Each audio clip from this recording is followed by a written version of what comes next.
The Soviet bombers had already crossed the dark line of the Karelian forests when the first warning crackled over the Finnish radio net.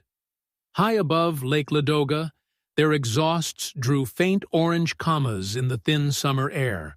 100 engines pulling a slow, ponderous armada toward the rail yards at Sortavala. In the cockpit of an SB-2 near the center of the formation, Captain Anatoly Sokolov glanced out past the framework of his canopy and frowned. Tiny specks were climbing through the haze ahead, far below the bomber's level, their shapes distorted by distance and shimmering air. "They sent cows after us," his navigator muttered, leaning over the map board. The silhouettes were stubby and round-nosed, with thick mid-wings and oversized canopies. They looked more like training machines than fighters. Sokolov almost laughed. At this altitude, the Soviet I-16 escorts were already straining, their little engines wheezing. But these new enemy machines looked even slower.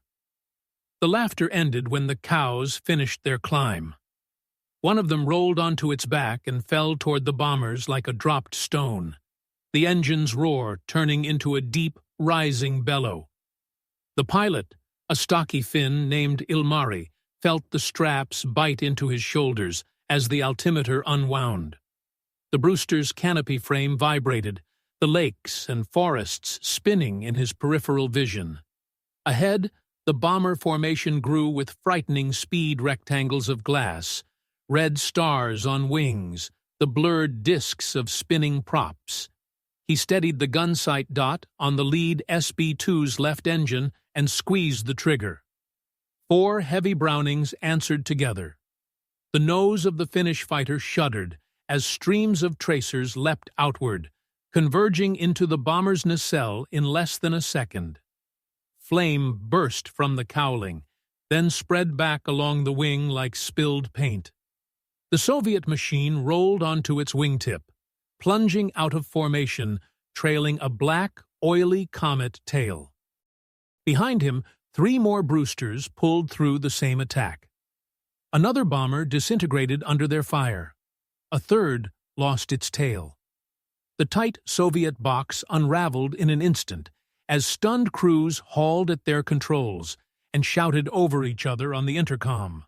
One of the I-16 escorts tried to cut behind the climbing Finns, but a Brewster rolled in to meet him, its thick wings biting smoothly into the turn. They merged in a flash of silver and green. Then the Soviet fighter toppled away, its cockpit wreathed in smoke. From Sokolov's seat, it seemed impossible. The flying cows were everywhere now, diving from above, clawing up from below, appearing where they had no right to be. In less than 5 minutes, the raid that had looked routine became a tumbling chaos of burning wreckage and streaking parachutes over the dark surface of the lake. By the time the surviving bombers turned back east, Finnish radio operators counted more than a dozen new black smudges on the horizon. Most of them represented Soviet aircraft. Not a single Brewster had failed to return. To the Soviet crews, those stubby monoplanes had looked like jokes, lumbering relics that should have been left on the training field. That morning over Ladoga, the joke ended. The flying cow had learned to hunt. The aircraft that tore through the bomber stream over Lake Ladoga was an American design, built in a cramped factory on Long Island and rejected by almost everyone who flew it. The Brewster Buffalo had already earned a poisonous reputation in British and American service, where overloaded naval variants had been butchered by Japanese fighters and dismissed as dangerous failures. Yet here, in the northern skies between Finland and the Soviet Union in 1941, the same basic machine suddenly behaved like a first-rate predator. This story followed that unlikely transformation. It was about how a small country with no aircraft industry of its own took 40-odd examples of a fighter the world mocked, stripped it down, relearned how to use it, and created one of the most lethal units of the entire war. It was about pilots who stepped into cockpits expecting to die in obsolete machines, and stepped out as some of the highest-scoring aces in history. And it was about the moment when Soviet crews realized that the squat shapes clawing up from the forests were not cows at all, but something closer to wolves. The path to that moment began 2 winters earlier, in a very different war. When the Soviet Union attacked Finland in November 1939, the Finnish Air Force went to battle with a handful of outdated biplanes and a few Dutch-built Fokker DX-Text monoplanes. They were rugged, easy to maintain, and painfully slow. The pilots of Lentolev 24, number 24 Squadron, defended the country with what they had, flying from icy lakes and improvised fields, often outnumbered 10-1. Their commander, Captain Jorma Karhunen, understood that courage alone could not balance the odds forever. While his men scraped rime from wings and preheated engines with bonfires, Finnish diplomats scoured the world for fighters. Britain and France promised help, but hesitated. Germany was bound to Moscow by the Molotov-Ribbentrop Pact and would sell nothing. That left the United States, still neutral, where a small company called Brewster Aeronautical had just put the Navy's first monoplane fighter into production, the F-2A Buffalo. On paper, it looked modern enough. An all-metal low-wing fighter with retractable landing gear, powered by a right radial engine and armed with 4 heavy machine guns, it boasted a top speed that in 1938 seemed respectable. Finland ordered 44 export models, designated B-239, stripped of naval equipment to save weight.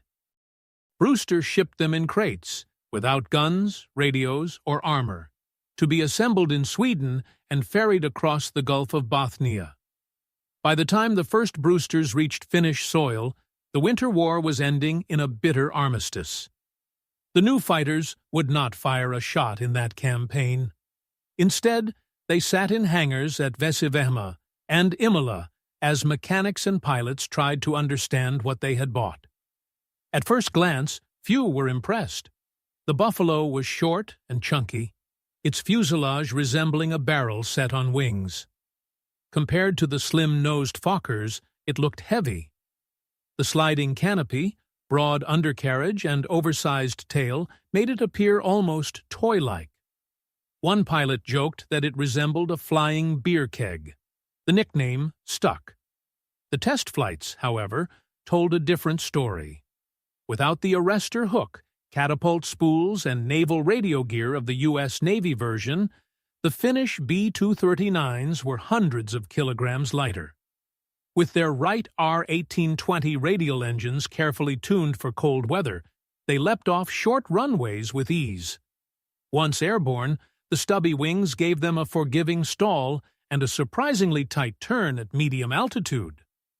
The cockpit offered good visibility, and the .450 caliber Brownings once Finnish armorers installed them put more firepower at a pilot's fingertips than any aircraft the country had ever operated. Karhunen, after his first serious flight, climbed down from the wing and simply nodded. "If we learn how to use this," he told a nearby mechanic, "it will be enough." Enough, perhaps, but only if the pilots survived long enough to master it. For the next year, the men of No. 24 Squadron flew endless training sorties, practicing gunnery over frozen lakes, and formation turns through clouds that seemed to reach the ground. They gave their Brewsters individual numbers BW-351, BW-372, and adorned them with personal emblems. The aircraft were temperamental. Their landing gear did not always retract cleanly in sub-zero temperatures, and ice could build up along the leading edges in minutes. But the squadron's crews worked around the clock, fabricating heaters from scrap metal and learning exactly how warm an engine needed to be before it would start without cracking its cylinders. The wider world, meanwhile, turned against the Buffalo. In the spring of 1941, British squadrons flew export Brewsters in the jungles of Malaya. Overweight, underpowered, and suffering from tropical heat, they met Japanese Zeros and Ki-43s in combat and died in droves. At Midway, U.S. Marine pilots in F-2As tried to intercept incoming carrier raids and were torn apart. Reports from those theaters painted the Brewster as a death trap, a flying coffin that should never meet a first-line enemy fighter. Those reports reached Finland. For a moment, doubt spread through the ready rooms. If the British and Americans could not make the aircraft work, what chance did a small country with 44 airframes and no replacements have? The answer arrived on 25 June 1941, when the Soviet Union opened what Finns called the Continuation War. At dawn, long columns of Soviet bombers and fighters crossed the border, hammering Finnish towns, airfields, and naval bases in retaliation for German attacks further south. At Imola, mechanics yanked away chocks as the Brewsters of BW-372 started their engines in the thin, chilly air. Pilots sprinted across the grass, helmets half-fastened, as the first bombs fell in the distance. Juutilainen, Wind, Nisinen, names that would later appear in lists of top aces, climbed into cockpits and shoved throttles forward. The aircraft rolled down grass strips bounded by pine trees and mounds of leftover snow, then lifted into a sky already striped with contrails. Ground controllers, hunched over crude plotting boards, vectored them toward the approaching raids using reports from observers with binoculars and field telephones. The first encounter of the war for many Brewster pilots came not with sleek new enemy fighters, but with rugged I-15 and I-153 biplanes escorting lumbering SB-2 bombers. The Finnish pilots, trained carefully in deflection shooting, attacked from above and ahead, using the Brewster's stability in a dive and its solid gun platform to full effect.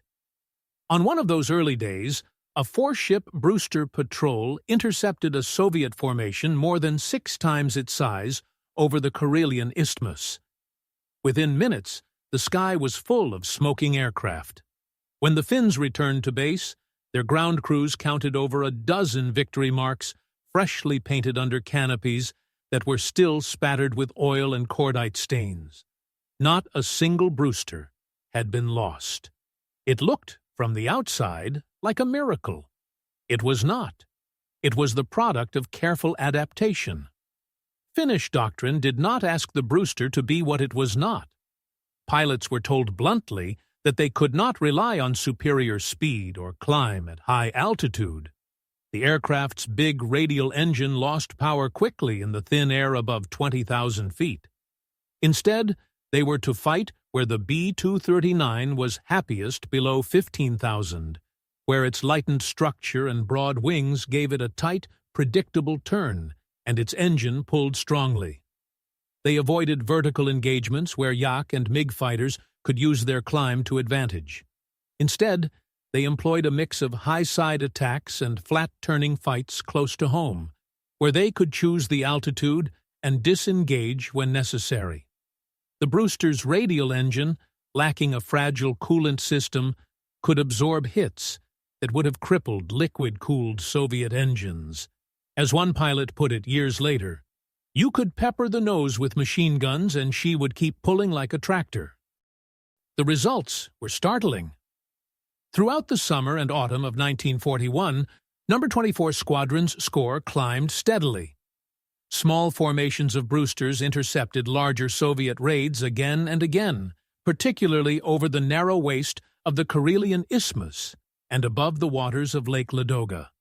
Combat reports described engagements where 6 Finnish fighters dove into formations of 30 or 40 Soviet aircraft, broke them apart with concentrated fire, and then chased down stragglers on the return leg. One of the most famous actions occurred in late July. A mixed group of Soviet bombers and fighters headed for Finnish positions near the town of Sortavala. 8 Brewsters climbed to meet them, led by Hans Wind, whose calm voice on the radio masked an almost mathematical approach to air combat. He divided his unit in two, sending one element to occupy the escorting fighters while he led the other straight at the bomber's front rank. In less than 10 minutes of combat, Wind and his men claimed a staggering number of kills. Soviet after-action reports, always cautious in acknowledging losses, nevertheless admitted to heavy casualties in a single engagement. Finnish ground observers watched parachutes blossom over the forest like pale flowers. When the Brewsters landed, ground crewmen counted scores of spent shell casings rattling in the gun bays and fresh victory stripes appearing under canopies. Again, all 8 machines returned. To visiting German officers, accustomed to thinking of the Buffalo as a failed export, the kill ratios seemed unbelievable. To the pilots who flew the stubby fighters every day, they were the result of 1,000 small advantages added together. The Brewster that fought over Finland was not the same aircraft that had died in the Pacific storms. Its lighter weight, careful maintenance, and cooler operating environment gave it performance the original designers had only envisioned on paper. Finnish technicians fitted better gun sights, re-rigged control cables, and adjusted engine cowl flaps to handle harsh winters. Mechanics learned to service the right engines with a thoroughness born of necessity. There were no replacements waiting on a dock somewhere if a cylinder cracked. The pilots themselves were a limited resource as well. Finland could not afford to rotate experienced men home or scatter them across multiple units. Aces remained with their squadrons for years, accumulating not just kills, but wisdom about tactics, enemy habits, and the quirks of both aircraft and theater. That continuity turned the Brewster's cockpit into a classroom where knowledge passed from flight leader to wingman as naturally as oxygen. By early 1942, Soviet commanders began to notice that raids crossing into Finnish airspace suffered disproportionate losses compared to those further south. Reconnaissance photographs showed Brewsters sitting in revetments at forward fields, their round noses poking from under camouflaged tarps. Intelligence summaries referred to them as American types in Finnish service, and speculated whether they were a variant of some more modern fighter. Whatever they were clearly not the clumsy targets early reports had implied. Soviet pilots adjusted in turn. They began flying higher, hoping to draw the Finnish fighters into altitudes where their performance dropped off. Newer types arrived on the front, Yak-1s with sleek laminar wings, LGG-3s with heavier cannon armament, PE-2 dive bombers that could take more punishment than the old SB-2s. The easy harvest of 1941 slowly turned into a more dangerous game. One cold February morning, Juutilainen lifted his Brewster into a pale sky striped with cirrus. Ground control reported fast contacts approaching from the southeast at medium altitude. He and his wingman reached 10,000 feet as a group of Yak fighters appeared ahead, their green paint blending with the forests below.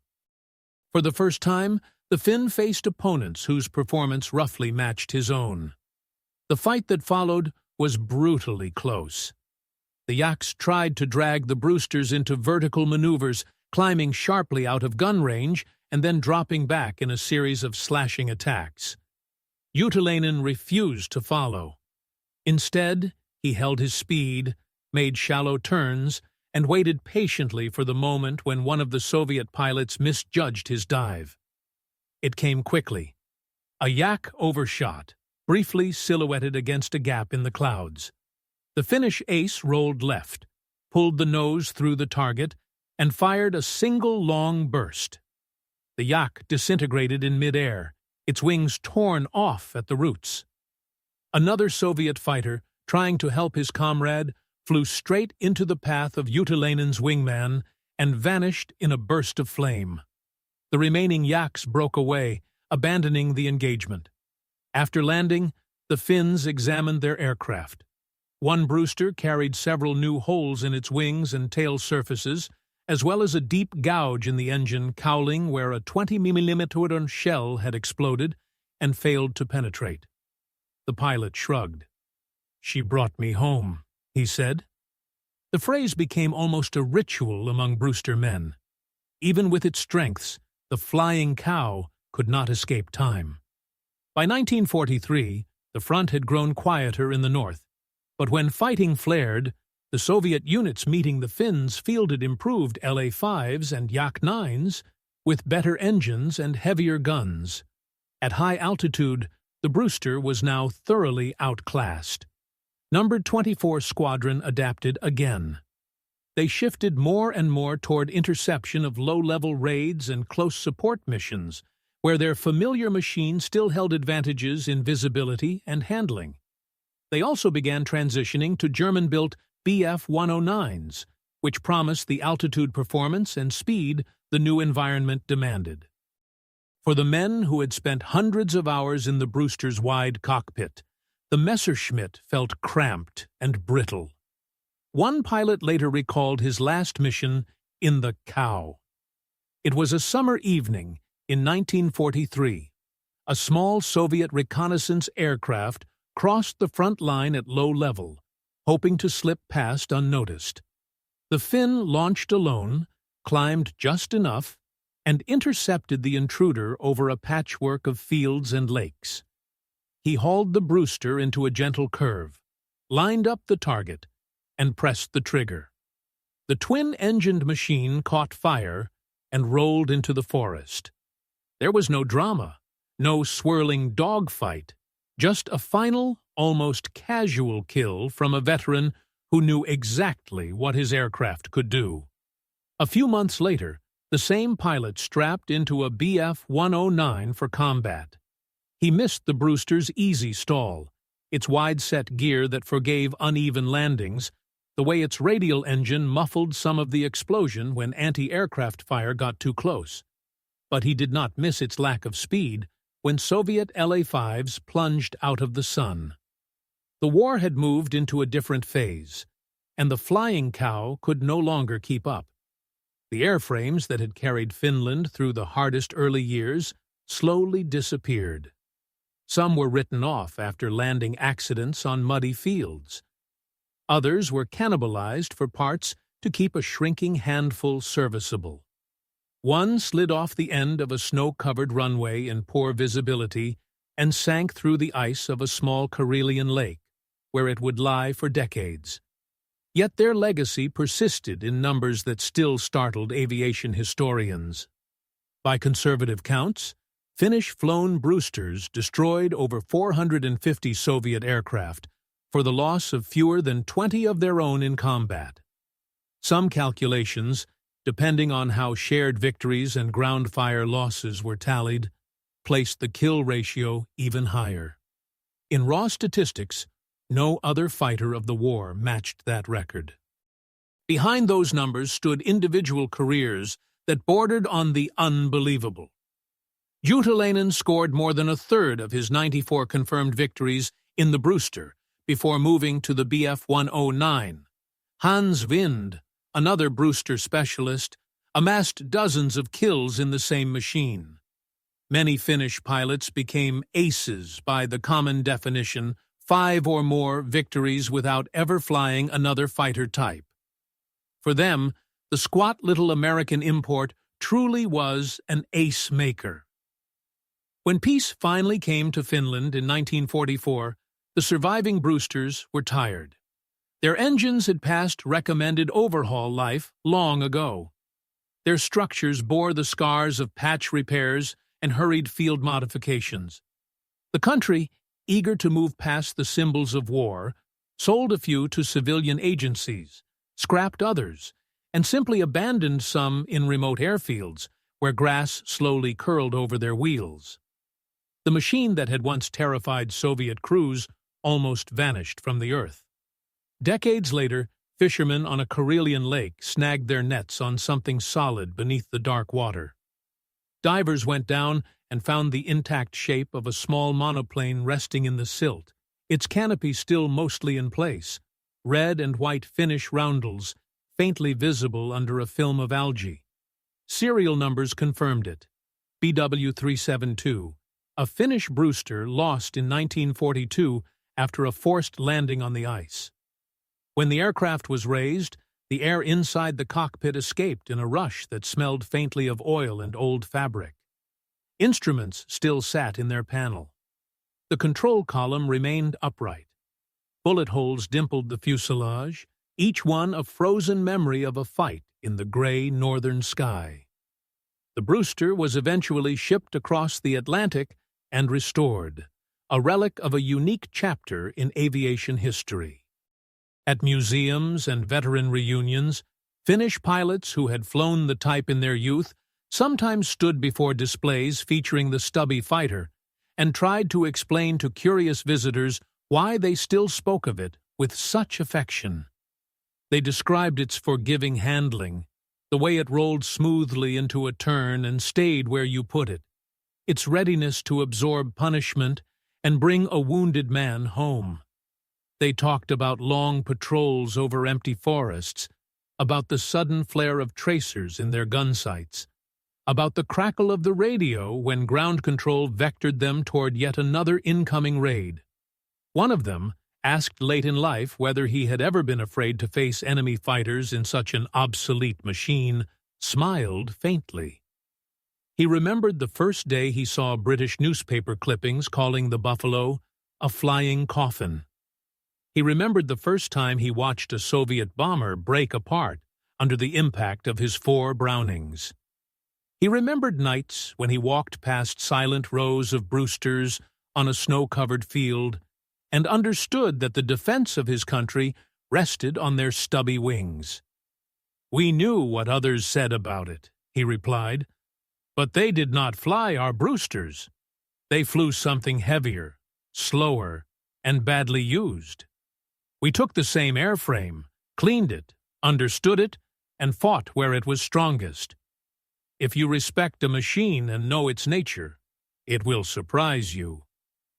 For Soviet crews who had dismissed the round-nosed fighters as flying cows, the surprise came in the form of tracers ripping across their instrument panels and wings shearing away over Finnish forests. To them, the Buffalo's transformation from joke to threat took place in the space of a single mission. For Finland, it unfolded over years of improvisation, discipline, and stubborn adaptation. In the end, the Brewster's story in Finnish service was not really about a miraculous fighter at all. It was about what a small air force did with what it had, how it turned limited numbers, harsh climate, and an unloved export into an efficient weapon. The B-239 never became a legend in American or British skies. It was neither the fastest nor the most advanced aircraft of its era. But for a handful of men in blue flight suits, taking off from snowy fields between dark forests and frozen lakes, it was the right machine at the right time. They had been told they were climbing into flying cows. When the war ended, they stepped out as some of the most successful fighter pilots the world had ever seen.